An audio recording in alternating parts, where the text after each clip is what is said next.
नमस्कार दोस्तों, स्वागत है आपका हमारे YouTube चैनल एडुअर्ना पर। दोस्तों आज बात करेंगे हम 66वीं बीपीएससी के पीटी में पूछे गए हिस्ट्री विषय से प्रश्न। दोस्तों 66वीं बीपीएससी का आयोजन जो है पिछले वर्ष 2020 में 27 दिसंबर को हुआ था, जिसमें कुल 36 प्रश्न इतिहास से पूछा गया था। और इतिहास से जो है प्रत्येक साल लगभग 30 से 35 प्रश्न पूछा ही जाता है, इसलिए इतिहास विषय को जो है सबसे ज़्यादा बीपीएससी पीटी में स्कोरिंग विषय कहा जाता है।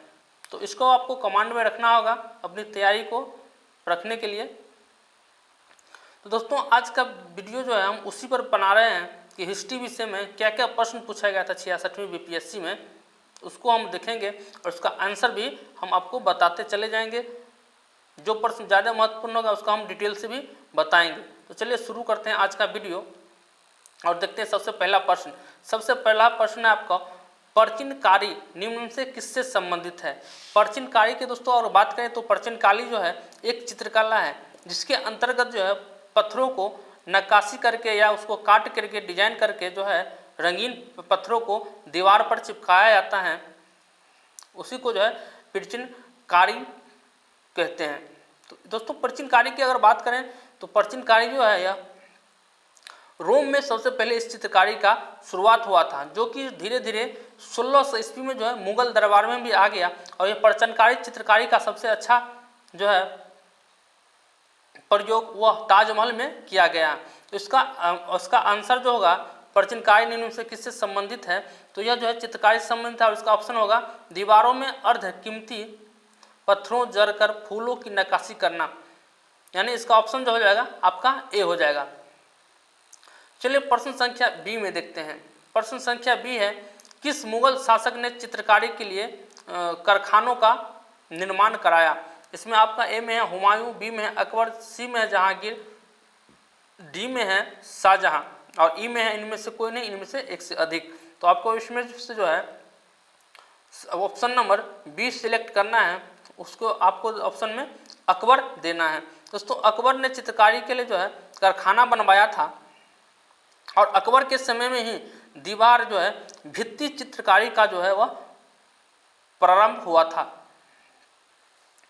दोस्तों अकबर के अगर दरबार में बात करें तो सबसे प्रसिद्ध अकबर जो था चित्रकार, उसमें बासवान जो है इन्हीं के दरबार में रहा करता था। तो बासवान जो है वो एक चित्रकार था जो अकबर के दरबार में रहा करता था। तो उसको आपका दूसरा का ऑप्शन जो हो जाएगा वो होगा बी, अकबर जो है एक चित्रकारी के लिए कारखाना का निर्माण करवाया था। प्रश्न संख्या 3 है में बंगालों में द्वैध शासन किसने लागू किया था, किसके द्वारा लागू किया गया था। तो ऑप्शन ए में है वॉरेन हेस्टिंग, बी में है विलियम बेंटिंग, सी में है रॉबर्ट कोलाइव और डी में है लॉर्ड कर्जन और डी में है ई में ऑप्शन वही, इनमें से कोई नहीं, इनमें से एक से अधिक। तो दोस्तों पिछले वीडियो जो हम बंगाल के गवर्नर के बारे में बताए थे उसमें हम इसको जो है चर्चा किए थे और इसको जो है हेडलाइन में रखा था कि यह प्रश्न जो है बार बार प्रश्न एग्जाम में पूछा जाता है। देखिए 66वीं बीपीएससी में यह प्रश्न पूछा गया था कि बंगाल में द्वैध शासन किसके द्वारा लागू किया गया था। तो दोस्तों बंगाल में जो है द्वैध शासन का वह लॉर्ड क्लाइव के द्वारा लागू किया गया था और इसको जो है 1765 में लागू किया गया था और 1772 में जो वॉरेन हेस्टिंग आया था वह इसको हटा दिया था। तो इसका हो जाएगा बंगाल में द्वैध शासन लागू करने वाला जो था वह रॉबर्ट क्लाइव था। अगर द्वैध शासन का जनक के बारे में बात करें तो वह था लियोनिस कोर्टिस जो है इसको द्वैध शासक का जनक कहा जाता है, लेकिन बंगाल में लागू किसने किया था तो उसका रॉबर्ट क्लाइव। इसका ऑप्शन हो जाएगा आपका सी। प्रश्न संख्या 4 देखते हैं, इनमें से किसने वर्ष 1893 में शिकागो में आयोजित धर्म संसद में भाग लिया था। ऑप्शन ए में है दयानंद सरस्वती, ऑप्शन बी में है स्वामी विवेकानंद, ऑप्शन सी में महात्मा गांधी, ऑप्शन डी में है राजा राम मोहन राय, ऑप्शन ई में है इनमें से कोई नहीं, इनमें से एक से अधिक। तो दोस्तों 11 सितंबर 1993 को जो है शिकागो में, जो कि अमेरिका में पड़ता है, उसमें आपका स्वामी विवेकानंद जी ने भाग लिया था। दोस्तों यह जो है काफ़ी चर्चित धर्म संसद था जिसमें स्वामी विवेकानंद ने बहुत ही फेमस यानी प्रसिद्ध भाषण दिया था। 11 सितंबर कब, तो 11 सितंबर 1893 को, 11 सितंबर को भी हम राष्ट्रीय युवा दिवस के रूप में मनाया जाता है। चलिए बात करते हैं दोस्तों, 4 का ऑप्शन हो जाएगा आपका बी, स्वामी विवेकानंद। चलिए आप प्रश्न संख्या देखते हैं हम 5। प्रश्न संख्या 5 में है वर्ष 1925 में स्वराज पार्टी का गठन किसने किया था? ए में है महात्मा गांधी, बी में है आपका वल्लभ भाई पटेल, सी में है CR दास व मोतीलाल नेहरू, डी में है BR अम्बेडकर, ई में है वही पर आंसर ऑप्शन इनमें से कोई नहीं और इनमें से एक या एक से अधिक। तो दोस्तों बंगाल 1925 में स्वराज पार्टी का गठन जो है CR दास व मोतीलाल नेहरू ने किया था। तो इसका ऑप्शन हो जाए आपका सी, 25 का स्वराज पार्टी का गठन CR दास और मोतीलाल नेहरू ने किया था। प्रश्न संख्या 6 में है प्रसिद्ध नाटक नील दर्पण जिसमें इंडिगो की खेती यानी इंडिगो का मतलब नील की खेती करने वाले किसानों के दमन का चित्रण किया गया था की रचना किसने की थी? यानी नील दर्पण का रचना किसने किया गया था? तो ऑप्शन ए में है शरद चंद्र चटर्जी, बी में है रविंद्रनाथ टैगोर, सी में है वारिंद्र घोष, डी में है दीनबंधु मित्र, इनमें है इनमें से कोई नहीं है, इनमें से एक से अधिक। दोस्तों नील दर्पण का जो है उसमें बंगाल में किसानों के ऊपर जो अत्याचार हो रहा था नील की खेती करने के लिए उसका वर्णन इस बुक में किया गया है, इस किताब में किया गया नील दर्पण में, और उसका रचना जो है दीनबंधु मित्र ने किया था। प्रश्न संख्या 7 के बारे में देखते हैं। प्रश्न संख्या 7 में है आपका 1760 ईस्वी में प्रसिद्ध वंडीवास का युद्ध अंग्रेजों द्वारा किसके खिलाफ लड़ा गया था? तो दोस्तों ऑप्शन ए में है फ्रांसीसी, बी में है स्पेन, सी में है मैसूर, डी में है कार्नेटिक और ई में है इनमें से कोई नहीं, इनमें से एक से अधिक। तो दोस्तों 1707 में बांडीवास का युद्ध जो है आप जानते हैं क्या? अगर नहीं जानते हैं तो देख समझ लीजिए कि बांडीवास का युद्ध जो है अंग्रेज और फ्रांसीसियों के बीच में हुआ था। यह जो है दोस्तों सप्तवर्षीय अंग्रेजों और फ्रांसीसी के बीच में जो है सप्तवर्षीय युद्ध चल रहा था, उसी का एक भाग है जिसमें फ्रांसीसी सेना की हार हुई और उसको जो है पांडिचेरी क्षेत्र जो है वो अंग्रेजों को सौंपना पड़ा था। तो इसलिए इसका ऑप्शन हो जाएगा आपका ए, फ्रांसीसियों के साथ जो है या फ्रांसीसी के खिलाफ जो बांडीवास का युद्ध अंग्रेजों ने लड़ा था। प्रश्न संख्या आपका है 8 में निम्न में से किस अधिनियम ने भारत में पृथक निर्वाचन मंडल का आरंभ किया था? ए में है रेगुलेटिंग एक्ट, बी में है आपका चार्टर अधिनियम 1833, सी में है पिट्स इंडिया अधिनियम 1784, डी में है भारतीय परिषद अधिनियम 1909 और ई में है इनमें से कोई नहीं, इनमें से एक से अधिक। तो दोस्तों भारतीय परिषद अधिनियम 1919 में जो है इसमें यह प्रस्ताव लाया गया कि मुस्लिमों के लिए जो है अलग से निर्वाचन क्षेत्र का गठन किया जाएगा और उसको जो है अलग से पृथक मताधिकार का भी हक दिया जाएगा। दोस्तों इस अधिनियम को जो है मिंटो मार्ले सुधार भी कहा जाता है। तो इसका ऑप्शन जो हो जाएगा आपका प्रश्न संख्या 8 का वो हो जाएगा आपका डी, भारतीय परिषद अधिनियम 1909। चलिए प्रश्न संख्या 9 देखते हैं। प्रश्न संख्या 9 में है वर्ष 1831 में बुद्धो भगत के नेतृत्व में कोल विद्रोह किस क्षेत्र में हुआ था? ऑप्शन ए है कच्छ, बी है सिंहभूम, सी है पश्चिमी घाट, डी है सतारा और ये है इनमें से कोई नहीं, इनमें से एक से अधिक। दोस्तों बता दें कि 1831 में बुद्धो भगत के नेतृत्व में जो कोल विद्रोह हुआ था वह कोल जनजाति के द्वारा हुआ था। कोल जो है एक जनजाति है जो कि झारखंड में पाया जाता है और इसने ही 1831 में कोल विद्रोह किया था जिसका नेतृत्व जो है बुद्धो भगत ने किया था। और यह जो है झारखंड के सिंहभूम जिला में पलामू, हजारीबाग और उसके आसपास के क्षेत्रों में यह आंदोलन हुआ था। तो इसमें जो ऑप्शन में आपका सिंहभूम जिला दिया है तो इसका जो ऑप्शन जो है वही सिंहभूम होगा। कोल विद्रोह जो है सिंहभूम जिले में हुआ था बुद्धो भगत के नेतृत्व में, कब? तो 1831 में। तो इसका ऑप्शन हो जाएगा आपका बी। चलिए प्रश्न संख्या 10 देखते हैं। इसमें बिहार में 1857 के विद्रोह का नेतृत्व किसने किया था? ऑप्शन ए में है नाना साहब, बी में तत्या टोपे, सी में कुंवर सिंह, बी में मौलवी अहमदुल्ला और ई में इनमें से कोई नहीं, इनमें से एक से अधिक। दोस्तों बिहार में जो है 1857 के विद्रोह में नेतृत्व करने वाला वो जो था आपका वीर कुंवर सिंह जो कि आरा डिस्ट्रिक्ट से आते थे। यह जगदीशपुर का जो है एक जमींदार थे। इन्होंने ही बिहार की तरफ से 1857 में के विद्रोह का नेतृत्व किया था। प्रश्न संख्या आपका 11 में, चंपारण में नील के किसानों की दशा की ओर गांधी जी का ध्यान आकर्षित किसने किया था या क्या था? ए में आपका राजेंद्र प्रसाद, बी में है अनुग्रह नारायण सिंह, सी में है आचार्य कृपलानी, डी में है राजकुमार शुक्ल और ई है में है इनमें से कोई नहीं और इनमें से एक से अधिक।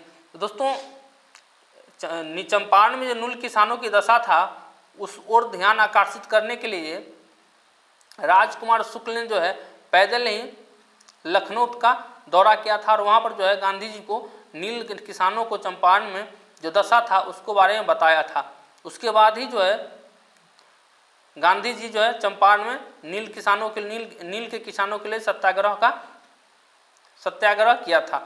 तो इसका ऑप्शन जो हो जाएगा आपका राजकुमार शुक्ल ने। 11 का हो जाएगा आपका ऑप्शन डी। प्रश्न संख्या आपका 12 है, प्राचीन महाजनपद मगध की प्रथम राजधानी कौन सी थी? तो ऑप्शन ए में है पाटलिपुत्र, बी में है वैशाली, सी में है चंपा और डी में है आपका अंग। तो दोस्तों प्राचीन महाजनपद मगध की प्रथम राजधानी जो है अगर बात करें तो वह था आपका राजगृह, जिसको वर्तमान में राजगीर कहते हैं। तो वही जो है आपका इसका प्रथम राजधानी हुआ था। तो इसका ऑप्शन जो हो जाएगा आपका हो जाएगा इनमें से कोई नहीं। इसका ऑप्शन जो है तो राजगीर है नहीं, तो इसमें हम लेंगे कि ऑप्शन ई इनमें से कोई नहीं। प्रश्न संख्या आपका 13 है, स्वामी सहजानंद निम्न में से किससे संबंधित थे? तो इसका हो जाएगा बिहार में जनजातीय आंदोलन से, बिहार में मजदूर आंदोलन से, बिहार में किसान आंदोलन से, बिहार में जातीय आंदोलन से, इनमें से कोई नहीं या इनमें से एक से अधिक। तो दोस्तों स्वामी सहजानंद जो थे वह एक किसान आंदोलन का नेता थे। तो इसका संबंध जो है बिहार में किसान आंदोलन से संबंधित था। इन्होंने 1929 में जो है किसान महासभा का आयोजन किया था। तो इसका ऑप्शन जो हो जाएगा आपका सी हो जाएगा, बिहार में किसान आंदोलन से स्वामी जी सहजानंद का जो है संबंध था। फिर है प्रश्न संख्या 14 में, निम्न में से कौन सा भारत में गांधी जी का प्रथम सत्याग्रह आंदोलन था जिसमें उन्होंने सविनय अवज्ञा का प्रयोग किया था? दोस्तों पहला में चंपारण, बी में खेरा, सी में अहमदाबाद, डी में रॉलेट एक्ट सत्याग्रह। दोस्तों इसका ऑप्शन जो हो जाएगा आपका ए होगा चंपारण सत्याग्रह। चंपारण सत्याग्रह में ही जो कि 1917 में यह सत्याग्रह हुआ था उसमें वह जो है गांधी जी का पहला सत्याग्रही आंदोलन था। प्रश्न संख्या देखते हैं आप 15। प्रश्न संख्या 15 में है, निम्न में से किस हड़प्पा नगर में जूते खेतों का निशान मिला है? दोस्तों हड़प्पा सभ्यता से जो है बराबर क्वेश्चन पूछा जाता है हर एग्जाम में। पीपीएससी के पीटी में जो है एक या दो प्रश्न जो है इस चैप्टर से पूछा जाता है, इसलिए यह चैप्टर जो है बहुत ही महत्वपूर्ण है और इसका जो है ध्यान में रखने का बहुत ही जरूरी है। तो प्रश्न संख्या 15 में पूछा गया यही प्रश्न 66वीं बीपीएससी में हड़प्पा सभ्यता से कि निम्न में से किस हड़प्पा नगर में जूते हुए खेतों का निशान मिला? यह साक्ष्य से संबंधित जो है बहुत प्रश्न पूछा जाता है हड़प्पा सभ्यता से। तो इसमें भी जूते हुए खेतों का निशान वाला जगह खोज रहा है। तो इसमें हो जाएगा आपका पहला ऑप्शन है इसमें कालीबंगा, बी में है धौलावीरा, सी में है मोहनजोदड़ो, डी में है आपका लोथल। तो ये जो है कालीबंगा जो कि राजस्थान में पड़ता है, तो वहीं पर जो है जूते हुए खेतों का साक्ष्य मिला था। अगर धौलावीरा की बात करें तो धौलावीरा जो है दोस्तों, धौलावीरा में जो है सुंदर जल निकासी प्रणाली का व्यवस्थित जगह मिला है धौलावीरा में। मोहनजोदड़ो की बात करें तो मोहनजोदड़ो में बहुत ही बड़ा स्नान घर मिला था। इसके अलावा वहाँ जो है एक नर्तकी की कांसे की नर्तकी की मूर्ति भी मिला था। और लोथल की बात करें तो लोथल में जो है ये भी बहुत महत्वपूर्ण प्रश्न है। लोथल से अगर पूछे तो लोथल जो है चावल के साक्ष्य सबसे पहला मिला था कहाँ? लोथल में ही सबसे पहले चावल का साक्ष्य मिला था। इसके अलावा जो है यहाँ पर बाजरे का साक्ष्य भी मिला था। और लोथल जो है एक और चीज़ के लिए प्रसिद्ध है, वो है बंदरगाह। लोथल में भी जो है वो हड़प्पा कालीन एक बंदरगाह है। यह सब जो है आपको बहुत ही ध्यान रखना होगा, क्योंकि अगर ये आज कालीबंगा का पूछा पिछले बीपीएससी में तो हो सकता है अगले बार धौलावीरा से संबंधित या मोहनजोदड़ो या लोथल से संबंधित प्रश्न पूछ दे। लोथल से संबंधित प्रश्न जो है ज़्यादा चांस बनता है, क्योंकि चावल का साग जो है सबसे अधिक प्रश्न पूछा जाता है इसी से। तो आपका 15 का हो जाएगा ऑप्शन ए कालीबंगा। चलिए बस बात करते हैं 16 प्रश्न नंबर। इसमें त्रिरत्न या 3 रत्न जैसे सटीक ज्ञान, सच्ची आस्था और सटीक क्रिया निम्न में से किससे संबंधित है? तो ऑप्शन ए में आपका बौद्ध, बी में है हिंदू धर्म, सी में है जैन धर्म और डी में है इस्लाम धर्म और ई में है इनमें से कोई नहीं और इनमें से एक से अधिक। तो दोस्तों अगर हम 3 रत्न की बात करें तो 3 रत्न जो है वह जैन धर्म से संबंधित हैं। त्रिरत्न जैसे सम्यक ज्ञान यानी सटीक ज्ञान, सच्ची आस्था, सटीक क्रिया जैन धर्म से संबंधित हैं। इसका ऑप्शन आपका हो जाएगा सी जैन धर्म। प्रश्न संख्या 17 में है, इनमें से किस शासक ने चतुर्थ बौद्ध संगीति कश्मीर में आयोजित किया था? ऑप्शन ए है अशोक, बी है अजातशत्रु, सी है कनिष्क, डी है कालाशोक, ऑप्शन ई है इनमें से कोई नहीं या इनमें से एक से अधिक। तो बात करें, इसमें पूछा जाता है चतुर्थ बौद्ध संगीति का आयोजित। दोस्तों बौद्ध संगीति, चतुर्थ बौद्ध संगीति का आयोजन जो है कश्मीर में हुआ था और यह कश्मीर के कुंडल ग्राम में किया गया था। इसका आयोजन जो है कनिष्क ने किया था। कनिष्क जो है दोस्तों वह कुषाण वंश का शासक था। अगर एक और महत्वपूर्ण चीज है कि चतुर्थ बौद्ध संगीति में ही जो है ये धर्म जो है इसका बौद्ध धर्म 2 भाग में विभाजित हो गया था। पहला था हिनायन और दूसरा था महायान। अगर पहले, दूसरे और तीसरे बौद्ध संगीति की बात करें तो पहला बौद्ध संगीति जो है, प्रथम बौद्ध संगीति, वह राजगिर यानी राजगिर में अजातशत्रु के समय में इसका आयोजन किया गया था या अजातशत्रु के नेतृत्व में इसका आयोजन किया गया था। द्वितीय बौद्ध युद्ध की बात करें तो यह संगीति, बौद्ध संगीति वैशाली में कालाशोक के समय आयोजित किया गया था और तीसरा बौद्ध संगीति जो है सम्राट अशोक के नेतृत्व में यह आयोजित किया गया था पाटलिपुत्रा में। तो दोस्तों इसे पूछा गया है चतुर्थ बौद्ध संगीति कश्मीर में आयोजित किया गया था, तो यह हो जाएगा आपका कनिष्क, सी हो जाएगा। कनिष्क के नेतृत्व में ही चौथी बौद्ध संगीति का आयोजित किया गया था। तो 17 का ऑप्शन हो जाएगा आपका सी। चलिए अब बात करते हैं, देखते हैं प्रश्न संख्या 18। प्रश्न संख्या 18 है, निम्न में से किस भारतीय दर्शन ने परमाणु सिद्धांत का प्रतिपादन किया? यह दोस्तों प्रश्न जो है बहुत महत्वपूर्ण है और इस प्रश्न पर जो है बहुत कम ही ध्यान आता है। चलिए पूछा है तो देखते हैं कि निम्न में से किस भारतीय दर्शन ने परमाणु सिद्धांत का प्रतिपादन किया?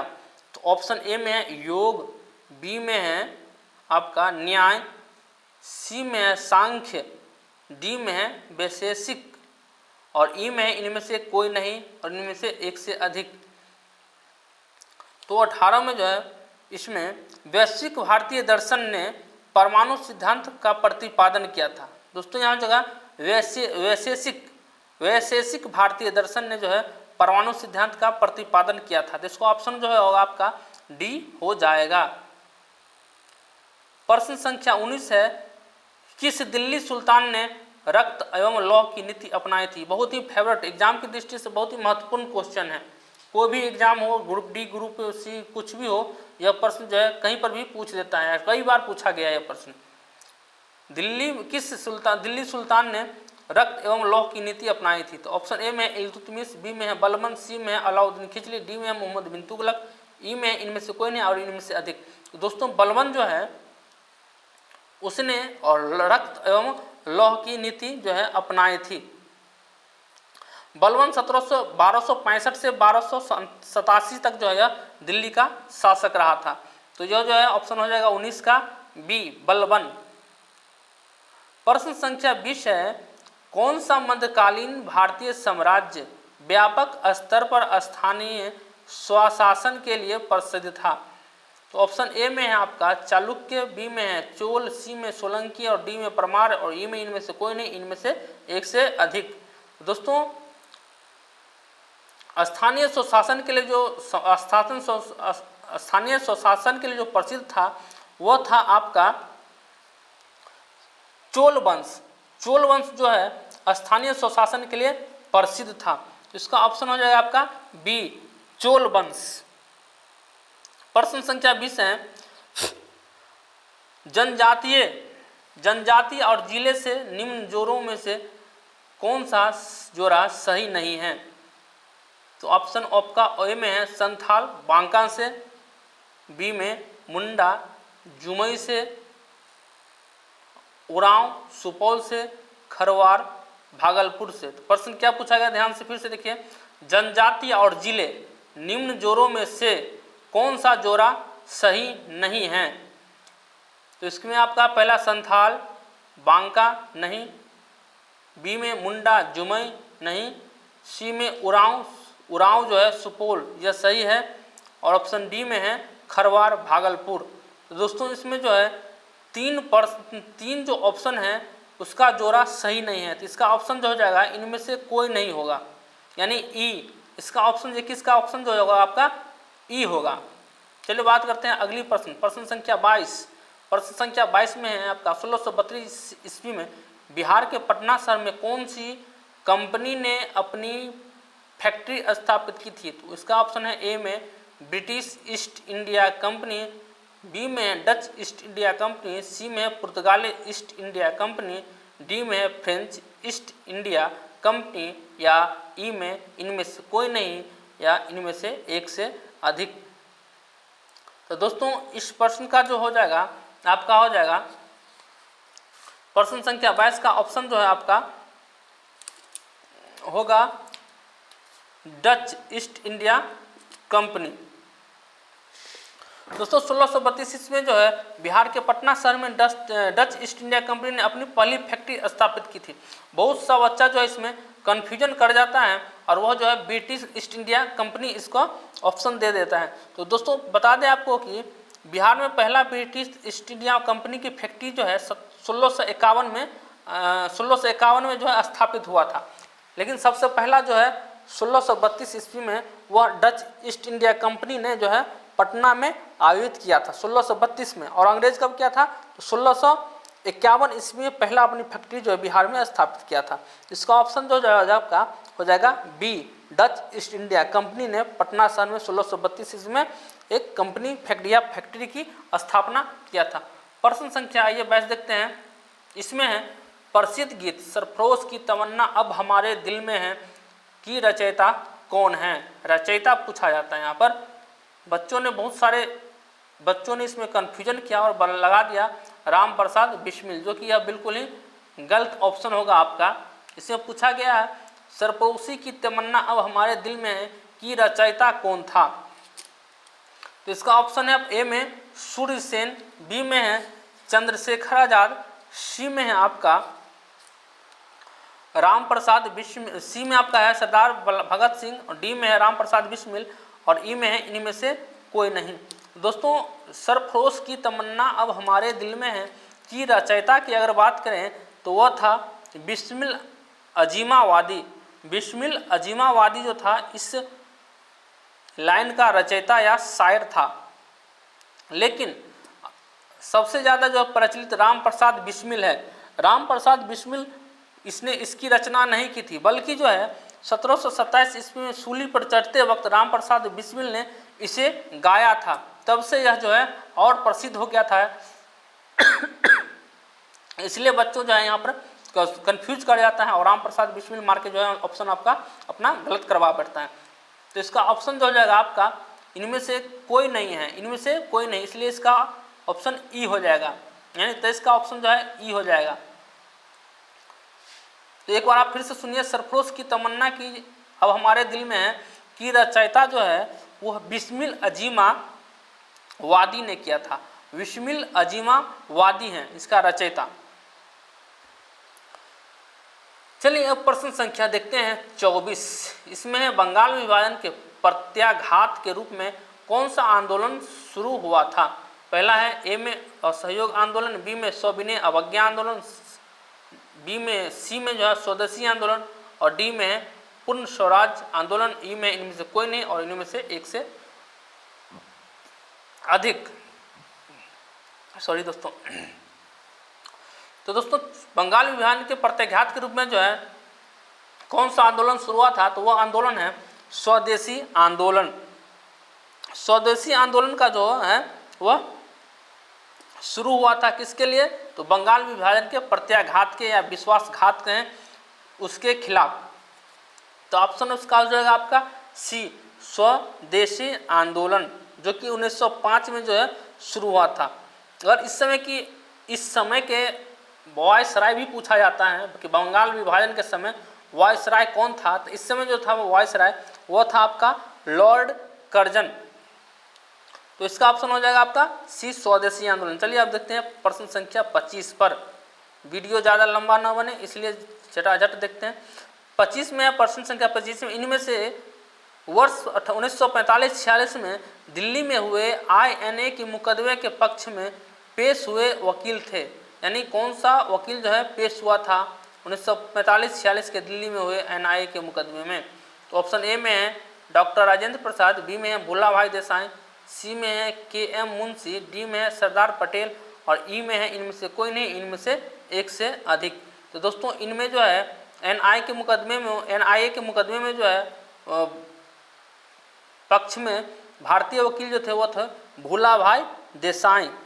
इन्होंने अपना पक्ष रखा था। इसका ऑप्शन हो जाएगा आपका बी।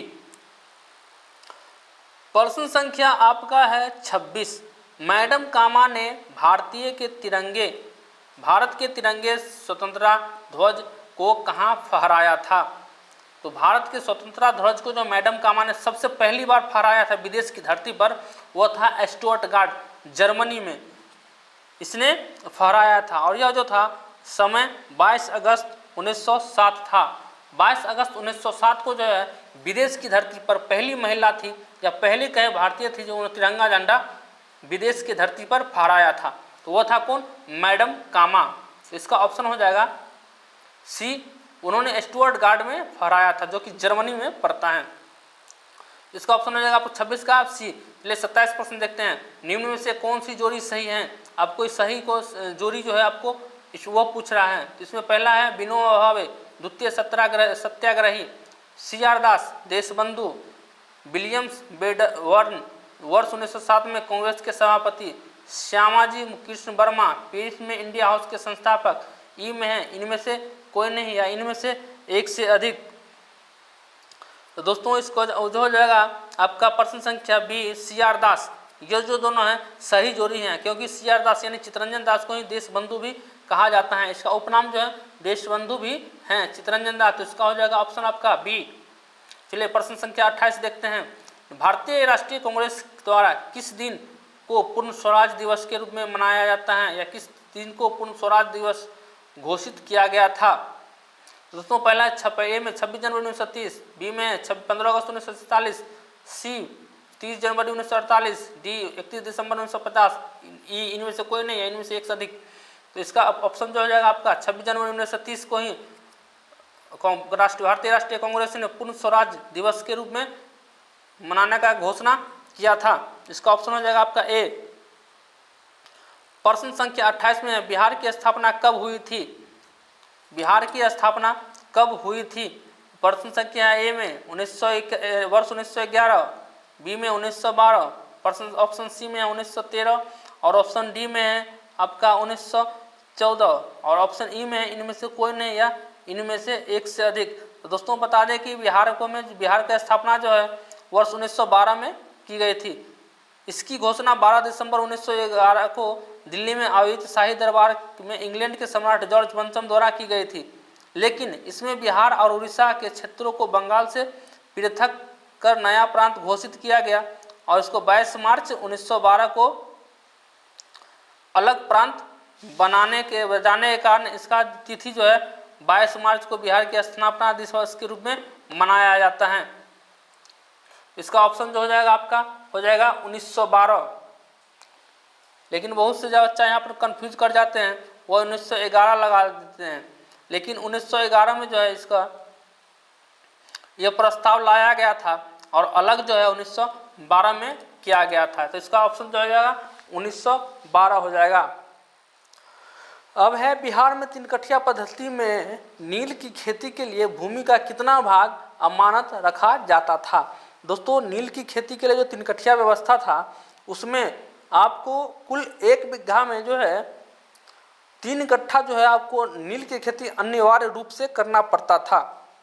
दोस्तों तो 1 बीघा में जो है 20 बीघा होता है, इसलिए जो है 3/20 भाग में जो आपको नील की खेती करना के लिए अनिवार्य था। तो इसका ऑप्शन जो हो जाएगा आपका सी हो जाएगा 30 का।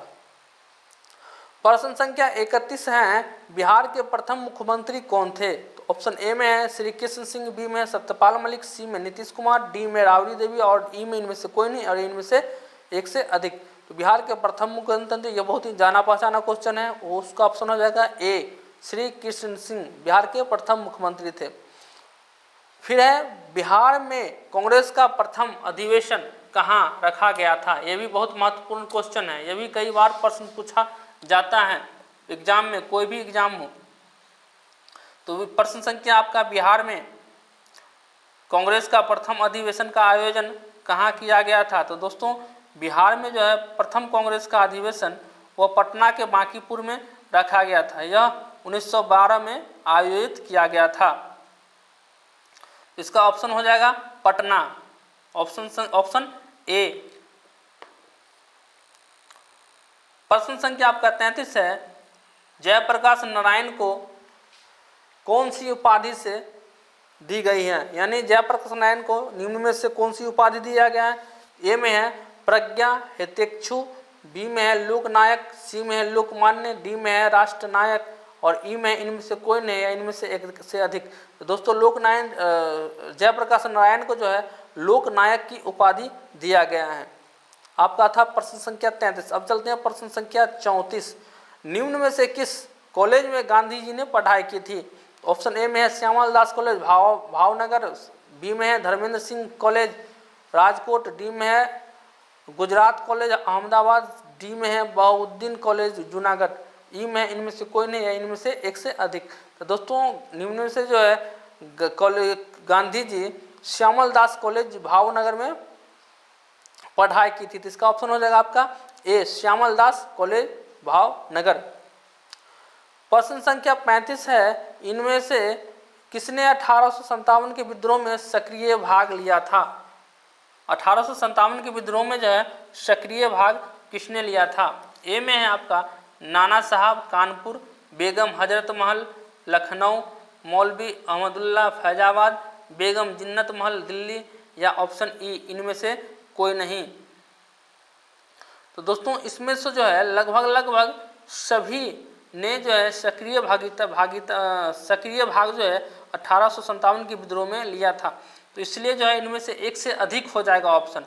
अगर बात करें 1857 के विद्रोह में, तो इसमें कानपुर से जो थे वह तात्या टोपे और नाना साहब थे, लखनऊ से बेगम हजरत महल, झांसी से रानी लक्ष्मीबाई ने नेतृत्व किया था, दिल्ली से बहादुर शाह जफर ने नेतृत्व किया था, फैजाबाद से मौलवी अहमदुल्ला ने नेतृत्व किया था, इलाहाबाद से लियाकत अली, बरेली से बहादुर खां और पटना से या कहें तो आरा से जो है वह वीर कुंवर सिंह ने इसका नेतृत्व किया था। तो इसका ऑप्शन जो हो जाएगा ई, इनमें से एक से अधिक, यानी इनमें से सभी ने इसका नेतृत्व किया था। अगर डी की छोड़ दे तो डी से जो है दिल्ली से जो है वह आपका बहादुर शाह जफर जो है वह नेतृत्व किया था। तो इसका 35 का ऑप्शन क्या हो जाएगा ई। चलिए आप देखते हैं प्रश्न संख्या या अंतिम है, दांडी यात्रा कितने दिनों तक चली थी।